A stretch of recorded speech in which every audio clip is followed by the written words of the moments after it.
What's up, everyone? Glad you're joining us for today's lesson. Today we are going to kick things off with a song, so let's get ready to sing together.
Hey everyone, welcome to today's Bible lesson. My name is Justin, and I'm so excited that you've joined us today because we have another great Bible lesson to talk about. If you watched last week's video, you remember that we're doing a series on the different colors that the leaves turn in the fall. So, for example, leaves, they turn orange, yellow, red, green, and when we see these colors, each one of these colors is supposed to remind us of something that we're gonna do. So last week we talked about orange leaves, and when we see the color orange, we have to remember to be cautious, to not put anything else above God, right? We can't worship the things of the world, but instead we need to worship the one true God and make Him our number one priority. So that was last week, that was the color orange. And today we're talking about the color yellow. And so when you think of the color yellow, what do you think of? I usually think about a traffic light and the yellow light on a traffic light, right? It goes yellow is in the middle and then red's on top, green's below it. But when the light turns yellow, what are we supposed to do? Right, we're supposed to slow down because we know that the light is about to turn red. I will say not everyone always slows down when they see a yellow light, and this is not a good thing to do, but some people, they see the yellow light, they start to speed up, and this can actually get them into some messy or bad situations, right? Whether it's an accident or running a red light, like those aren't good things, right? So when we see yellow, we need to be reminded to slow down and be patient. And so that's what I want to talk about for today's Bible lesson, is this idea of slowing down, being patient, and waiting on the Lord. This is the phrase that our verse uses today, waiting on the Lord. So we're going to talk about what that means and then what that means for our life.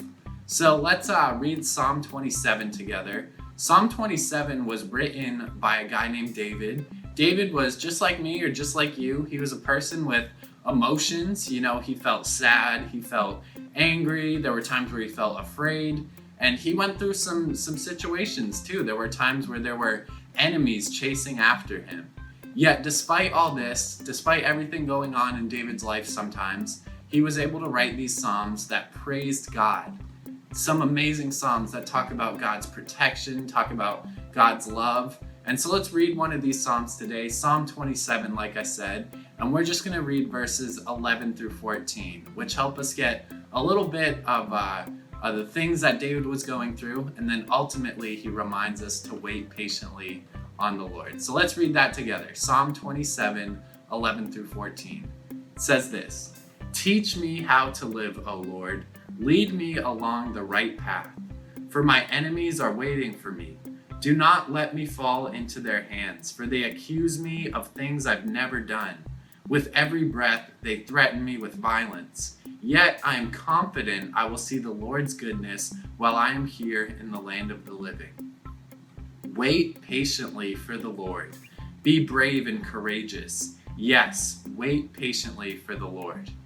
So, these verses, like I said, David talks about how there were some enemies that were accusing him of things he didn't do, and there were people chasing after him. So in the middle of a bad situation, David reminds us to wait patiently for the Lord. So let's talk about what this means, wait patiently.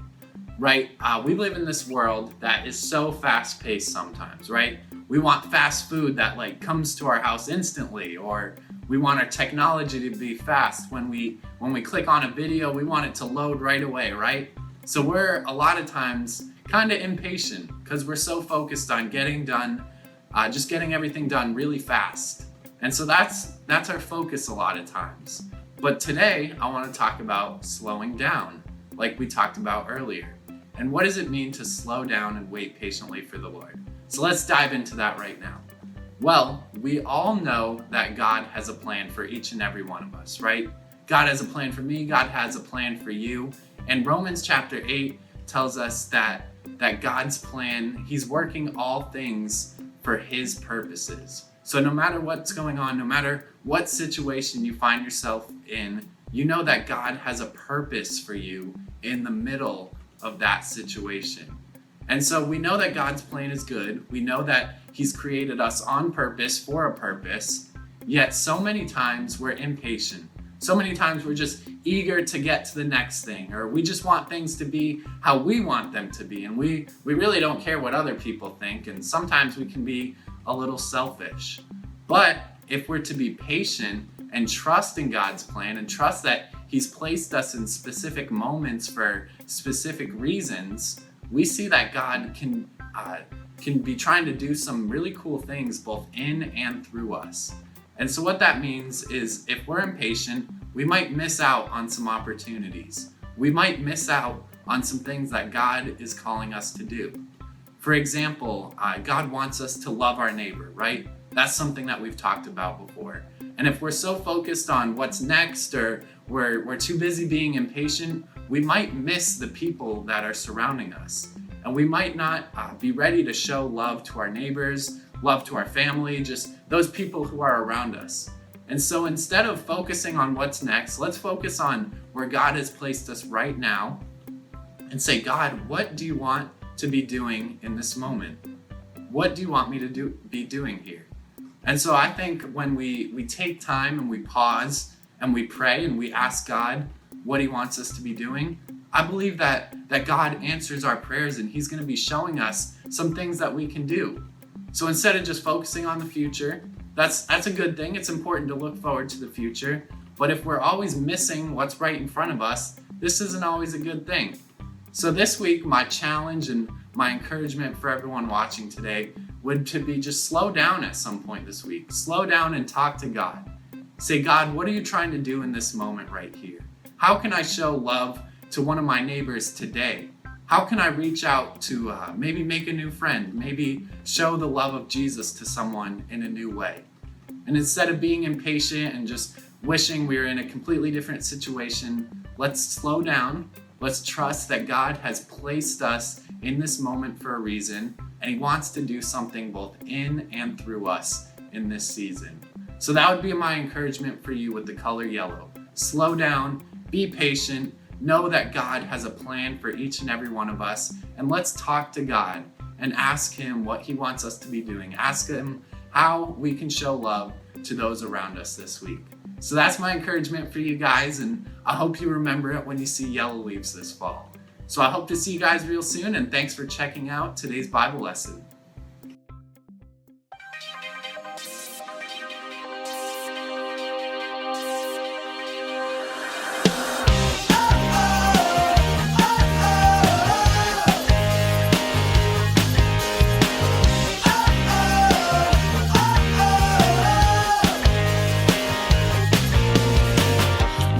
Shine a light. We can be our voice. We can make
Hi, it's Merry Verse time. You know, I have to stop and tell you that I am very proud of you for learning all the verses that we have done through video. Some of them are long and some of them are short, but if you've learned them, I am so proud of you. You just have to keep trying if you're struggling, and that's kind of why we do the hand motion, so I'm very proud of you. All right, so September, we're going to be talking about Psalms. All month long, we're going to be doing lessons from the Psalms. So our memory verse comes from Psalms. And it just happens to be Psalm 40, verse 5. Psalm 40, verse 5. So there's the spelling of Psalm. Can you remember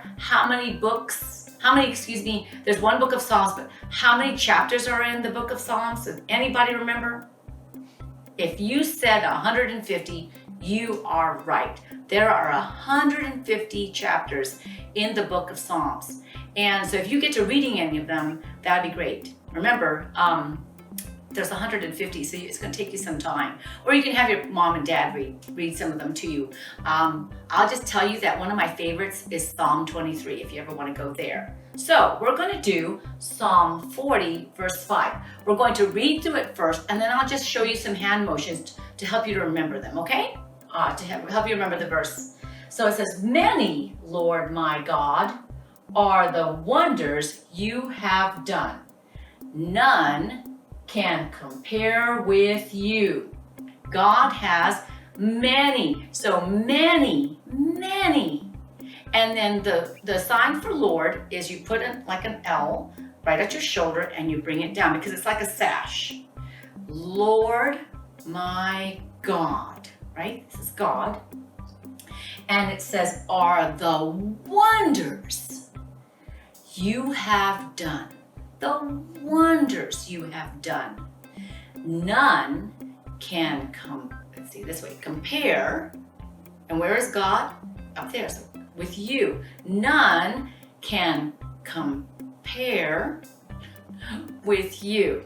All right, we're going to try that. And yes, I'm still working on it, okay? All right, Psalm 40, verse 5. "Many, Lord my God, are the wonders you have done. None can compare with you. All right, so let's talk about it a little bit. You already know what many means, right? Like if you have lots and lots of something, many. Lord, and Lord just means that he's the kind of the boss. He is your boss. Lord, my God, are the wonders. I mean, when you see something that's wonderful, you go, oh my goodness, wonders are the wonders you have done. None, and when you're comparing, you are kind of looking at things like if I were going to look at a pumpkin like this, I kind of want to look all over it. So I am looking at it. I might even compare it with another pumpkin to see which pumpkin I really want, right? So I am comparing them, right?